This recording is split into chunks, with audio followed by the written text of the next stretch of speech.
Bonjour, mon nom est Gilles Drouin et je suis professeur d'éducation physique au collégial ainsi que kinésiologue accrédité FKQ et ACK. Je vous présente une capsule vidéo traitant de l'impact de la capacité cardiovasculaire sur ses activités physiques quotidiennes. Nous avons discuté précédemment dans une autre capsule de l'importance de la capacité cardiovasculaire sur la santé. Maintenant, voyons l'impact de cette capacité sur les activités de tous les jours. D'après des données statistiques et des données cliniques, la santé publique a établi un seuil pour la capacité cardiovasculaire qui permet de demeurer en santé et fonctionnelle dans la société. On a bien sûr considéré le facteur de vieillissement et les exigences fonctionnelles selon les stades de la vie. Et voici comment se répartit cette capacité cardiovasculaire dans la population. Voici une représentation graphique de la répartition de la puissance aérobie maximale dans la population. Donc, si on peut remarquer, le VO2 max de la population en général se situe dans un intervalle de 30 à 60 ml d'oxygène par kilogramme par minute. Bien sûr, c'est un intervalle dans lequel on peut retrouver des gens au-delà de 60 ml d'oxygène par kilogramme par minute. Par exemple, des personnes sportives très actives varient quant à eux entre 55 et 70. Il n'est pas rare de mesurer aussi des 70 à 80 là, chez les grands marathoniens. La plus grande PAM mesurée appartient à un fondeur multiple médaillé olympique là, qui s'appelle Björn Daily. C'est un Norvégien, mais j'espère que j'ai bien prononcé son nom, qui a mesuré 96 ml d'oxygène par kilogramme par minute.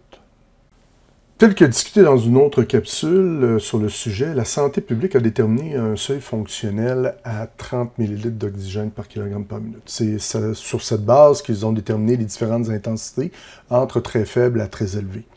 L'American College of Sport Medicine ont ajouté quant à eux des seuils différents selon les strates d'âge pour les 20-39 ans, où le VO2 max devrait atteindre 38 à 45 ml d'oxygène par kilogramme par minute, et pour les 40-64 ans, qui, quant à eux, ce groupe d'âge, c'est entre 34 et 40 ml d'oxygène par kilogramme par minute.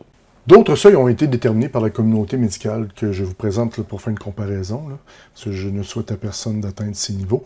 C'est un des déterminants de l'insuffisance cardiaque qui est un VO2 max de 20 ml d'oxygène par kilogramme par minute et moins. À cette capacité cardiovasculaire, les personnes ont une incapacité là, sur certains aspects de leur vie quotidienne. Là. En effet, certaines activités pour eux sont d'une intensité très élevée, quand pour la plupart d'entre nous, ce sont des activités d'une intensité beaucoup plus basse. Et finalement, on peut être inscrit sur une liste de transplantation cardiaque lorsqu'on atteint 14 ml d'oxygène par kilogramme et moins. À ce stade, notre vie est en danger. Là. En rappel, vous pouvez aussi consulter les normes afin de pouvoir personnellement évaluer la valeur de votre propre capacité physique. Et pour ce faire, bien sûr, il faut connaître l'estimation de votre VO2 max mesuré par un test. Ainsi, plus ma capacité cardio-respiratoire est élevée, plus j'ai la capacité à produire et maintenir un effort physique absolu élevé. Et cet effort physique absolu, on peut le quantifier. La communauté scientifique s'est penchée au cours des années à calculer le coût énergétique des différentes activités physiques. Les travaux les plus reconnus sont ceux de Barbara Ainsworth, qui a répertorié une grande variété d'activités physiques dans plusieurs domaines, dont voici quelques-unes des activités là, qui apparaissent à l'écran. Vous remarquerez que le coût énergétique est exprimé en mètres. Il y a donc une relation entre le coût énergétique des activités et la capacité cardio-respiratoire mesurée qui, elle, s'exprime en millilitres d'oxygène par kilogramme par minute. Ainsi, un mètre équivaut à 3,5 millilitres d'oxygène par kilogramme par minute. Ainsi, prenez votre VO2 max calculé et divisez-le par 3,5 pour connaître théoriquement votre puissance aérobie maximale en équivalent métabolique. Ma perception de l'effort, qui est une mesure relative de l'intensité et qui a été expliquée là, dans une capsule précédente, est tributaire de cette capacité cardiovasculaire. Elle déterminera en quelque sorte ma capacité fonctionnelle. En effet, plus ma capacité cardiovasculaire est élevée, plus les signes physiologiques liés à l'effort apparaîtront à des activités à forte dépense énergétique. Le tableau que vous apercevez présentement est la représentation graphique des différentes capacités cardiovasculaires en lien avec la perception de l'effort entre les efforts nuls à très intenses. Alors nous voyons les courbes. La courbe la plus élevée correspond à des VO2 max de 60 ml, la seconde en orange 50, en grise 40 ml, en jaune correspond à 30 et la toute dernière à 20 ml d'oxygène par kilogramme par minute. Maintenant, associons ce graphique au tableau des différentes intensités des activités physiques avec les fameux codes de couleurs. Alors, en bleu, c'est les activités d'intensité nulle. Alors, pour quelle que soit la capacité cardiovasculaire, on voit qu'il n'y a aucune différence. Nulle, c'est les intensités à 1 mètre. Ainsi, c'est les activités de repos. Alors, quelle que soit la capacité cardiovasculaire, l'intensité nulle est identique pour tous. Par la suite, les activités très légères en vert. Ces activités, encore là, on voit qu'il y a très peu de différence entre les différentes capacités cardiovasculaires. Donc, très léger et comparable parmi, quelle que soit votre mais votre capacité cardiovasculaire, il y a très peu de différence au niveau des intensités très légères. Et par la suite, bien sûr, nous avons les activités en jaune qui sont considérées des activités légères. À ce moment-là, on commence à voir une différence au niveau des capacités cardiovasculaires. Certains niveaux cardiovasculaires vont être considérés légers et pour d'autres, on va être encore dans les considérés très légers. Maintenant, les activités modérées. Et là, on voit vraiment la différence qui s'intensifie entre les différentes capacités cardiovasculaires. À l'intensité modérée, les capacités cardiovasculaires vont être vraiment déterminantes. En orange, les activités intenses, donc les différences se font ressentir de plus en plus. Et bien sûr, les activités très intenses, qui là, on voit qu'il y a une très grande différence avec les différentes capacités cardiovasculaires. Maintenant, quel est l'impact de ces intensités sur les activités quotidiennes? Alors, je vous fais un bref rappel. Nous avons déjà mesuré les différentes activités en mètres.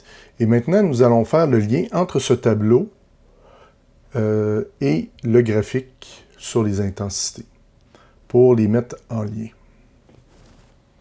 Finalement, ce qui vous est présenté ici est le tableau des différentes intensités ressenties lors des différentes activités et selon la capacité cardiovasculaire. Notez qu'ici, j'ai ressorti que quelques activités physiques afin d'illustrer l'impact de la capacité cardiovasculaire sur les activités quotidiennes. Avant de regarder le tableau un peu plus en détail, je vous fais des rappels, par exemple, au niveau des intensités. C'est-à-dire qu'un effort modéré va provoquer un essoufflement. Donc, la fréquence cardiaque va augmenter, mais aussi la fréquence respiratoire, si bien que je vais commencer à avoir un certain essoufflement. Et un effort relatif subjectif modéré, on frappe une limite de temps. C'est-à-dire que une limite de temps s'impose dans la capacité à faire cette activité physique. Et habituellement, une activité physique modérée, on est capable de la maintenir pendant 20 minutes à 1h30, là, selon notre niveau d'entraînement. Quand l'effort devient intense ou très intense, donc si vous regardez sur le tableau les couleurs orange et rouge, il devient même limite de maintenir cet effort physique car ça provoque une fatigue, voire un épuisement. Et c'est des activités qu'on va maintenir, une demi-heure, 10 minutes, selon votre niveau d'entraînement encore là. Et finalement, à votre VO2 max, donc lorsque c'est écrit max sur le tableau, on comprend alors qu'il est impossible de maintenir cet effort plus de 2 à 6 minutes, sans avoir des effets physiologiques très importants qui vont jusqu'à l'épuisement total et être obligé d'arrêter. Donc, c'est une activité qu'on est capable de maintenir pendant 2 minutes maximum. Si vous remarquez, on peut aller au-delà du maximal. C'est des activités supramaximales, mais bien sûr, on est capable de maintenir ces activités-là très peu de temps. C'est comme un sprint de 20 secondes, c'est à 180% de son max. On est capable de le maintenir, mais seulement quelques secondes.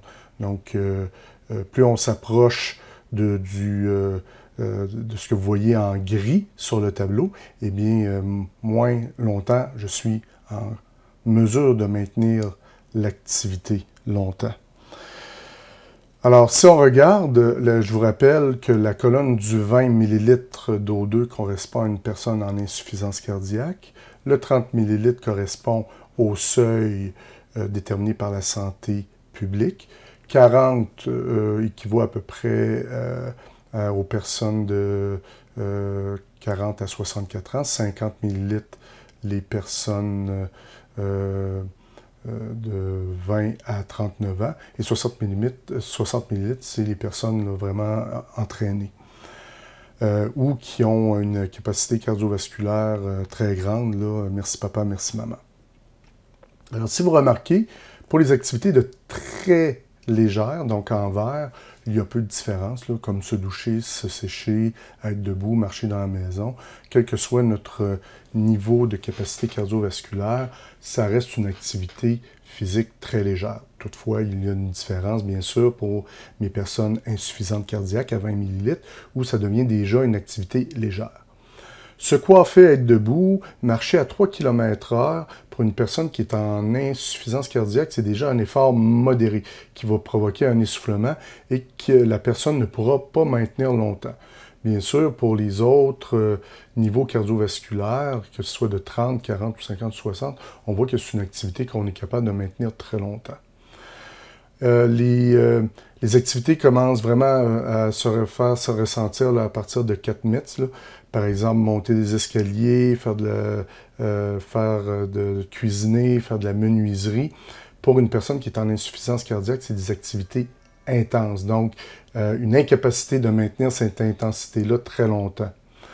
Et si vous remarquez, quelqu'un qui a un très fort une très grande capacité cardiovasculaire, par exemple à 60 ml, on est encore dans des efforts légers. Et si bien que marcher entre 4,5 et 5,5 km/h en légère pente, là, donc 1 à 5 %, c'est vraiment une légère pente, c'est un effort maximal pour une personne qui est en insuffisance cardiaque, c'est-à-dire qu'elle n'est pas en mesure de maintenir cette intensité-là plus de 2 à 6 minutes.